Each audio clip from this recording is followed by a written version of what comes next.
Today, I have the beautiful Myra Fordham on the Awakened Feminine podcast, and she's joining me from Australia in the Northern Territory. Welcome to the show, Myra. Thank you so much. It's been an honor and yeah, really excited to share some value with our audience today. I'm actually really super excited about our conversation because I know a bit about your journey and all the amazing things that have happened since I've met you. So I was like, oh wow, this woman is amazing. So, Myra, what I love for you to do is if you can give our audience a quick introduction of who you are and what you do. Thank you. Okay, so firstly, my name is Myra 𝐷𝐚 Fordham, and I'm an international leadership coach, mentor, facilitator, speaker, superhero, and just amazing person, really. I guess we'll get more into why I guess I'm amazing. I don't like to toot my own horn, but seriously, the stuff I've been through has really painted a picture and show me how I could get through my own struggles and help other women. And also I support females to conquer self-doubt to unleash the leader within by healing the past using the boss lady method. And I am actually in Darwin at the moment in Australia at the top. It's really tropical. And another thing about me is I like to play Xbox in my free time when I'm not changing lives. Oh, that was not that I did not expect that the last little bit, that piece of information. Hey, but you just whatever, makes you happy. I love that. I love that you love to play Xbox. Thank you. Yeah, But it's a great kind of thing. I guess like you and I being in business is it's a nice way to step away from that business and just immerse yourself in a different world and be somebody totally different, which obviously you're aware of this as we all have different parts of us and different personalities and traits kind of thing. So yeah, it's a nice way for me to not be Coach Myra. It's just me being Tsunami. And yeah, so I have a lot of people that I play with all over the world. And it's just so fun and helps me to be creative as well. yeah, I love it. Um, Myra, I'm like just so super excited because you said you're a superhero, you're amazing, and I know you are. So I just want to dive into that. But before we do, I always love to ask my guests this question, and that is, what is your definition of an awakened feminine?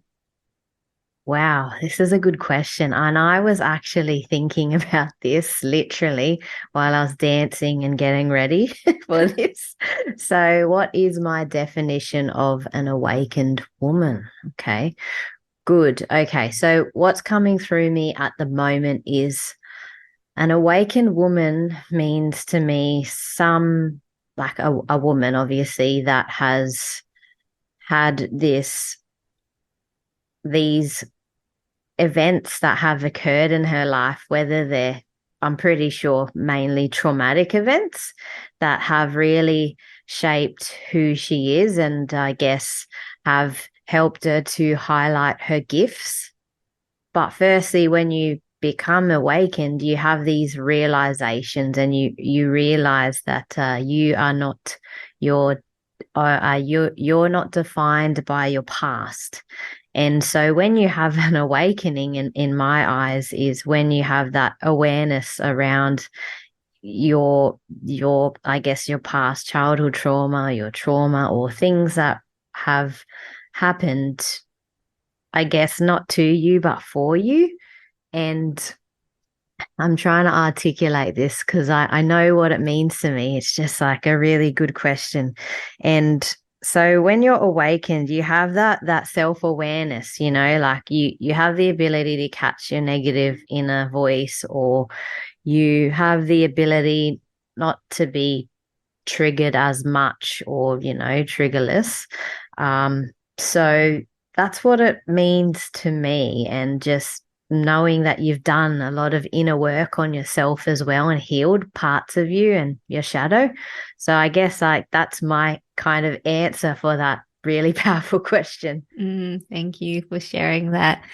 It's really funny because since we started, since I hit record, I keep getting like, you know, the body tingles whenever you speak. So I'm just fascinated to know where it's going to take our conversation, because it's just like, oh, okay. It's like continuously, I'm just feeling these tingles. So Myra, I'll love to obviously get to know you more about your journey. I know bits and pieces from what I've, read and talked to you about before. So how did you actually, let's backtrack. Um, you mentioned that you're a superhero, you're amazing. So I would really love for you to share with our audience what that entailed to get you to understand and know that you are this superhero, amazing woman that you are today. Okay, that's a good question. And I guess it will go back to me telling, our audience about my journey and I guess how I became an international leadership coach, but rewinding it back to the very start where I had this unfortunate event. So I guess I'll take our audience and yourself on a journey. So in 2016, I was in a relationship. I met this guy on Tinder, which was like a year before that. So a year and a half before 2016. Anyway, so fast forwarding, I was in the kitchen. It was just an abusive relationship. We were both toxic. We both needed to heal. We were both mirrors of each other, really. And when I was in the kitchen washing the dishes, and then he came up behind me and just punched me in the head, like King hit me. I didn't know, like I didn't suspect it, but I knew that he had a history of violence, and his father was violence toward his mother, and my family were there. I have no recollection of this event, and yeah, my head hit the floor and the bench as well. And then I had a 2 millimeter midshift with my brain. So my brain like it moved, like kind of separated. And when I impacted the ground, and then I had bruising in my brain and a lot of blood in my brain. And so I had to undergo brain surgery.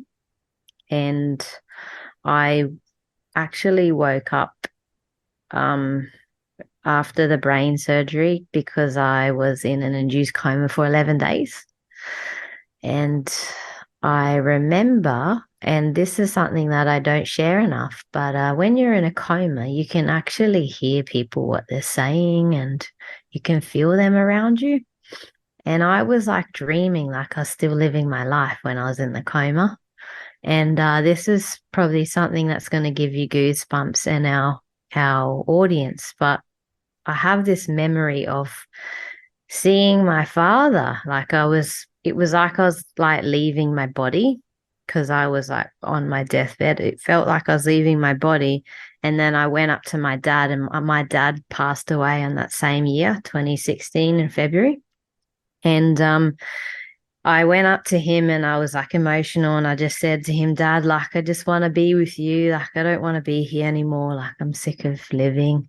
And then he said to me, he's like, Myra, no, you have to go back. Like, you have to go back. You're not done.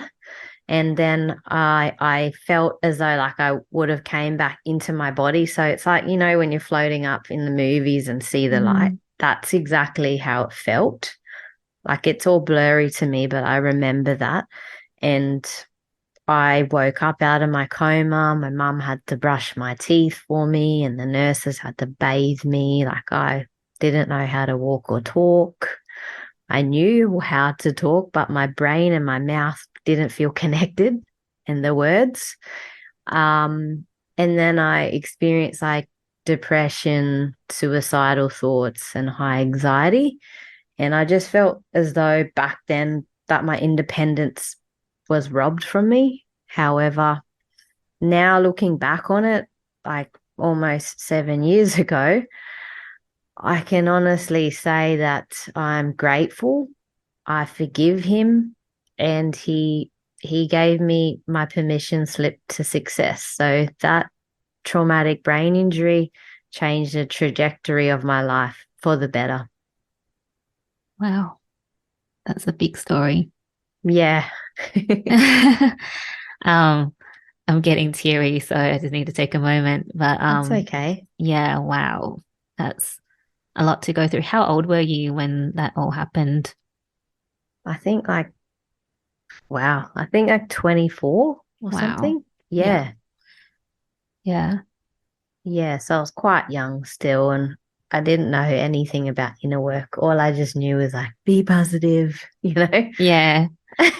What what was your I want to ask like what were you doing like in terms of like what did your life look like back then before, the Oh, incident, yep. not accident, incident. Yep. Good question. So my life looked like before then was just a lot of partying, a lot of drugs, me just working for the sake of working, not really having like a full career. Even though I was in the maritime industry, I wanted to like climb the ranks there and just traveling heaps, living with family still, and just like basically existing. Mm, Not exactly like thriving, you know? yeah. Yeah. And just listening to you talk about what happened, I mean, I didn't know that when you're in a coma that you can actually feel and hear people. And, you going to speak to your dad and he's like, nah, you go back down there and do, what you need to do, which, thank goodness you listened because, look at what you're doing now. So, okay, I want to ask you so you couldn't talk or walk, you were saying. So, how did you communicate with the people around you once you woke up? It was more like mumbling and stuff. It's really blurry. Like it was more mumbling or just like pointing at things. And then I started doing like speech therapy, which helped me and like to pronounce things. And then once I started talking, it was really like slow and slurred. So it was like, hi, my name is Myra. So that's how I used to speak. Wow. Yeah. Did um did they think you were going to survive after what happened? What was like did they have a prognosis that you may not be, you know, get through it, or was Yeah. there? Yeah. So my mum and my sister thought it was game over for me. They did. Even the police said it. I was Hmm. pretty touch and go. And they just, there was so much uncertainty and fear, of me not being here anymore. So it was Yeah. very, very, I guess, very traumatic for my family. And I didn't know what was happening because I was just sleeping or whatever, or Mm, getting operated on. So, yeah. yeah. I just wanted you to paint the picture a bit more so the audience can feel the enormity of like how serious, it was with the injury that you sustained. So how long did it take you to then kind of really get back into life? And, you said you had suicidal thoughts, you were depressed. How did you get through it? I want, what got you through it? Mm, good question. So, what got me through like the suicidal thoughts and the depression was like being around family and friends and my dog and her puppies. They helped me too to be more happy and stuff. And just having good company around. And even though I wasn't really meant to have too much screen time, I would play Xbox, just to help things time pass by, and just be enjoying my own company and just talking to random people online. So like that social interaction really helped me to get through it. And I guess like the suicidal thoughts for me was more of like a cry for attention or love. Mm. And I guess like I've been that way ever since like high school, like where I'd have suicidal thoughts all the time and wondering, like what it's like and what would happen and what it feels like, but not actually doing it. Um, so I've been like that for a long time. And then what got me through it was meeting another man, and obviously I wasn't like a very trusting type because of the circumstances of the event, but I told him what happened to me and he was just really kind and caring and just really interested in me and just really nurturing and loving and finding solutions for me. And then one thing led to another. We started dating for like 8 months, and then before you know it, like we were married. So yeah, so I had to open my heart again. And as hard as it is, you have to just follow how you feel. And there were times where, I was rejecting the love and saying, oh, I don't want a relationship and resisting. But I just knew that I deserved better. But because I haven't had better, I don't know any better. Mm. But yeah, so I guess almost 6 years down the track in August. Well, in August, 6 years, we'll be married for 6 years. Yeah, so pretty cool. Congratulations. Thank you. And that is brave to, having gone through what you went through in a relationship and then opening your heart. Most people will be like, I think a lot of us, we might go, oh, this person's really great. And then you just run away because, you're not ready and your heart's still closed. Mm. How did you allow yourself to just keep your heart open, because it's not an easy thing to do, whether it's from a traumatic relationship or it could be traumatic whatever else that's happened in your life. Opening to receive love, I think, is really hard for most people. Yeah, okay. So I guess what I had to do was have my husband tell me like over and over again, like it's okay, like I'm not going anywhere. Like and he was the one who said he loved me first. So I was shocked because it was over a joke. Like I was pulling weird faces and said, oh, what if I, you know, become overweight? Like this was just a joke. But what if I become overweight and then I look like this? And I was just like pulling weird faces. And he's like, oh, it won't matter because even if you look like that, I'll still love you. And then I just freaked out. I was like, oh my God, what did he say? So then I knew that he actually did love me. And I was like, oh, wow, like it hasn't been that long, but he still loves me. So, because I used to have this, I guess, this identity, and a lot of women who've had this trauma experience, whether it's violence or whatever, or abuse, sexual abuse, whatever, like that we see ourselves as being broken when we're not broken. We don't need fixing. We just need to heal, and find love again and open up and respond with love. And eventually we will be not feeling broken anymore. You know what I mean? So yeah, that's what it was really. And just my friends and family reaffirming it, saying, hey, he really loves you. You know that, hey, like you can see it. He loves you, he cares for you. Like he does everything for you. Like he really does love you. And I'm just like, oh, okay. Like even though I just couldn't see it the way they saw it, but his actions and his words and the way he was just showed, like it displayed how he loved me. So I decided, you know what, like I'm gonna have to just trust and go with it.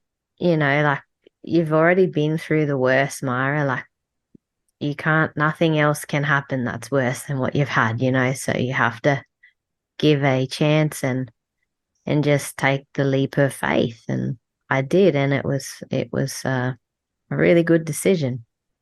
Yeah. Yes, I love that. Thank you for sharing that. Now, I want to ask you about your journey to becoming, the coach. And I know the coach that you are the mentor, the women leadership, guide, everything that you do. I know you've been nominated for so many awards as well, Young Australian of the Year, just to name one of them. I mean, that's freaking amazing. At what point was it that you went, you know what? I'm going to share my story and I'm going to help empower other women to be heard, be seen, be the leaders that they, are. Can you share that part of your story with us? Yeah, sure. Okay. So I guess what led me to become an international leadership coach is, funnily enough, I was just poking around on Facebook, and then I wanted to buy something from Marketplace from this girl.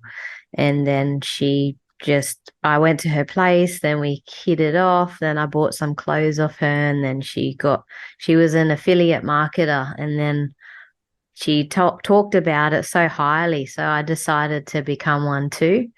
And then it led me on to coaching, because she had done the coaching qualifications and all like the NLP and stuff like that.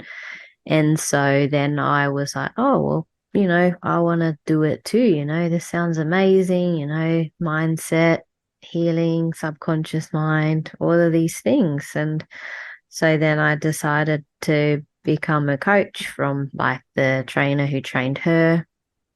Since then, like in 2020, I was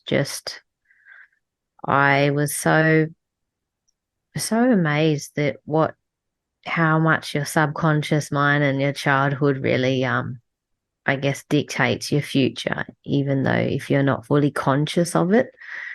And so I decided to do more inner work, and do like my master coaching as well. And it's helped me to really get what I want in life and even manifest things that I didn't think I could manifest.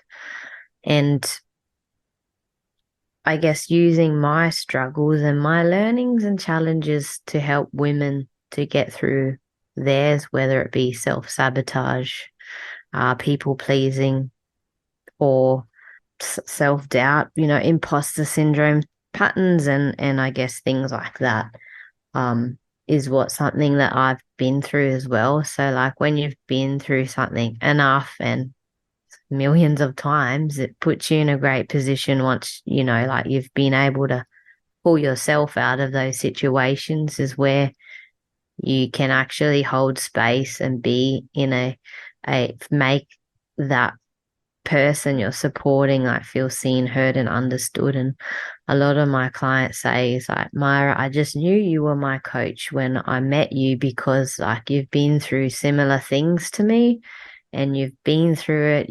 You've got success behind you. You've been nominated for 7 awards last year. You've been a international best-selling author for 2 books. I really think that you're in a great position to support me. And whether it's something I really know, like, because I'm not just a leadership coach or just like mindset coach, like I can be a lot of different things. I'm like a chameleon, except business. I don't do business coaching, but for me, it's just like I can do it all. And if I'm not in that position, I'll help you find the right other coach for you. So it's all about just practicing what you preach and embodying what you teach. That's something that I really stand by. Mm, thank you for sharing that. What's been your favorite part of this journey into this, like, going from, working for someone else, having, been in hospital, not being able to walk and talk to then going, oh, affiliate marketing. Like, it's like a completely different world that you've thrown into. What's been your favorite part of this new journey for you so far? My favorite part of being in this new journey so far. So, my favorite part is just building more of a community and networking and meeting other extraordinary women and people in general and just hearing about what their stories are and what they've done and they know this person that I know. It's just so good. And what I found is like everyone's willing and they want to help you. It's just like or serve you or give, and that's one thing that I really love. And I guess I enjoy hearing, feedback on even if I'm doing a good job, like even I know I'm doing a good job, but sometimes it's nice just to hear it. And even when I spoke at this event last week or the week before in front of 500 plus, women, it was just nice to hear what they had to say about my speech. Like it's nice to have that feedback and I guess knowing how it's changed their life, how they've had their learnings and their downloads and installations into them.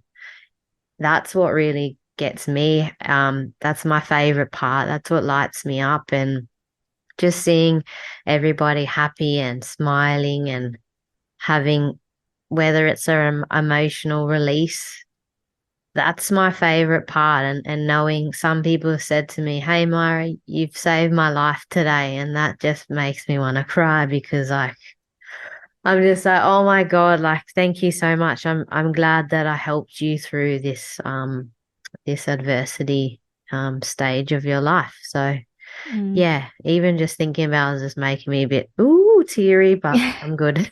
Yeah, Yeah, I'm like, whew, I need yeah. to, yeah, I'm just like, whew, let me take a moment. Wow. Like, do you ever pinch yourself going, wow, I'm speaking in front of all these women, like going from someone that, wouldn't share her story to someone that's now like, I'm just speaking on stages. Do you like, what's the feeling you get when you kind of reflect back and go, wow, what, what's happened? The feeling I get, all like I guess like it's hard to explain the feeling I get. It's just I guess when I'm in a room full of people or even on a live, like there's just a belief that I have, like you are the most important person there. And it helps me to really pierce through anything. Like, and even my husband heard me speak and he's like, whoa, you just like, you killed it. Like, you slayed it. That was so powerful. He's like, said, oh, I didn't realize how good of a speaker you were. I'm like, oh, thanks. Okay. And even, yeah, so it's just like even hearing the feedback, and I'm like, because you got nothing to measure it on when you're speaking, you're just speaking from your heart. And that's where I always, speak from my heart space. And I guess that really, people really connect with that. And I guess the feeling I get before I go on stage is a little bit of nervous, but then I do my like pump up and jump up and down and scream my affirmations and stuff. And then I just go out and just fire hose everyone with my words, my speech. I love that. And, for anyone who's listening, who's starting to go on stages and all that, I mean, those are the great tips, to actually go in and think that you're the most important person in the room. Because I think probably a lot of people would go, oh, like especially when they're starting out, feeling that self-doubt. It's like, oh, am I important enough to be speaking on stage? So that was such a great tip. And, your little exercises beforehand and just speaking from the heart, I think, is, yeah, I think that's what gets to people when you actually speak from your heart space, like you said just now. Yeah, thank Yeah. you. And I guess like the other thing I can say is really just even just sharing something a little bit vulnerable about yourself really like connects with people. And for me, like I could just share anything. Like I have zero F's to give anymore about, anyone else, what they think, because I've spent my whole life or most of my life, not really loving myself. So I can only imagine what they feel if they think that about someone else. Mm. So it's just like, I love sharing little bits and pieces. And I guess when I'm ready to write my solo book is when I'll share a bit more about, my past. And I think, all of us need to either come clean one point of our life or just own it, and take ownership and full responsibility. And that's about owning your shadow too. Mm. No, I love that because yeah, I think most of us try to run away from all the bits we don't like about ourselves or all the bits that happened that wasn't great. But Mm. taking full responsibility, it's a hard thing to do for most people. Can I ask you how you started taking responsibility for your life?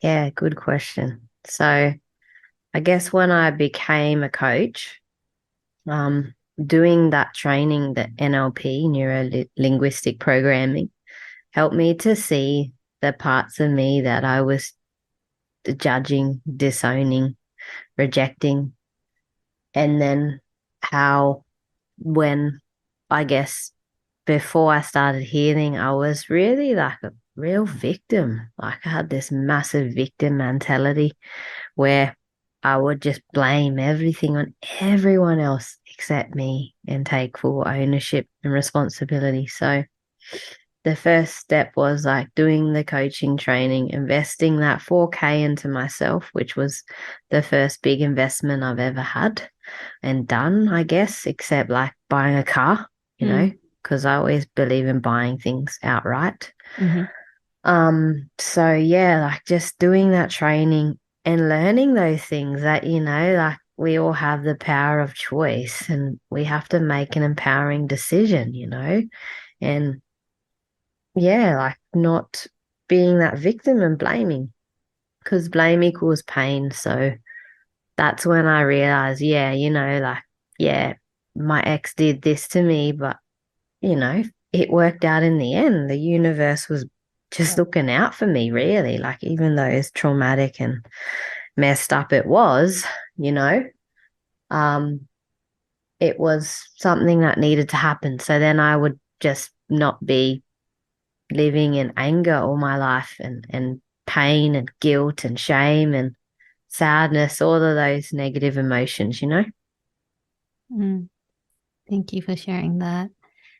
This question popped into my head a few times. So I want to ask you, as you started doing the inner work and doing all the things to, become the person that you are today, how has that changed the people around you? Or have you even noticed any changes to the people around you? Whether it's people, no, like changes in the people that are in your life or new people coming in or people leaving, like how has that changed for you? It's changed everything, to be honest. And how you said about the people, like, I guess the people who were meant to be in my life are here now. The people who, not really meant to be, they're gone. I still will say hello to them and acknowledge them, but it's just, there's always a space in your life for specific people. I guess my family, they they've changed a bit. Like I guess my mum's side of the family more I'm talking about, not so much my dad's side. They're pretty cool and really lovely and stuff.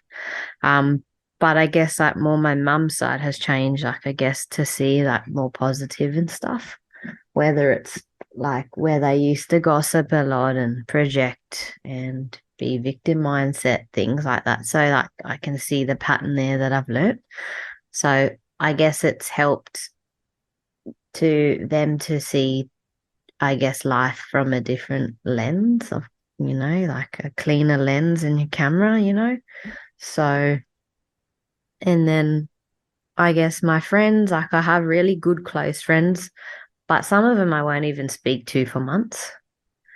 And then others, like I really, really, you know, I talk to every now and then, or they'll send me some meme or a reel, and then, we just have a giggle and call each other up. But yeah, it's really just helped to put the perspective into my life and think like who's meant to be here and who's not. And I still, understand that everyone has their own life, but it's good to have those really nice, strong connections. And even people who don't even know me, they'll want to help me, and I just love that. And I want to help other people that I don't know. So it's really nice. Yeah, I love that. And, just going back to what you said before about, someone who was listening to you say, "Oh, Myra, you saved my life today." And, thank goodness you saved your own life to then now you're doing this for other people, because it's just really beautiful, getting emotional. Yeah, so thank you. I wanted to go into your award nominations last year. I mean, it was a big year with like it was 7 nominations, wasn't it? Seven? Yeah, Yeah. yeah, yeah. Yeah. Do you mind sharing a bit how like that kind of all just happened, because it's a big deal? Yeah, okay, cool. Well, I guess like being nominated was like I just one day I was, working, and then I found a nomination. I just found like some nominations popping into my emails. And then I was like, holy crap, I've been nominated? Seriously? What the hell? So I was like freaking out. I was like, this is cool. Like people were noticing, the difference I'm making in the community. And I guess like there was like a tiny bit of self-doubt there, like, oh, someone nominates me for my work that I'm doing. Um, I actually don't remember every single award now, the names, but I knew that there was the Young Australian of the Year for the Northern Territory, so I was nominated for that. I was nominated for the NT Community Achievement Award for Health and Wellbeing, and the NT People's Choice Award. And I actually have I won my first award. It was called, oh my gosh, there's so many names. Migrant uh Achievement Women's Award for mentoring and coaching women and girls. You could probably see that the glass there. It's right Oh, there. yes, yeah. That one. Yeah. So it's that award. And then two for industry awards. So some Aboriginal awards that I was nominated for. Like I didn't win or any of those other ones, but just being nominated is still, a great achievement in itself.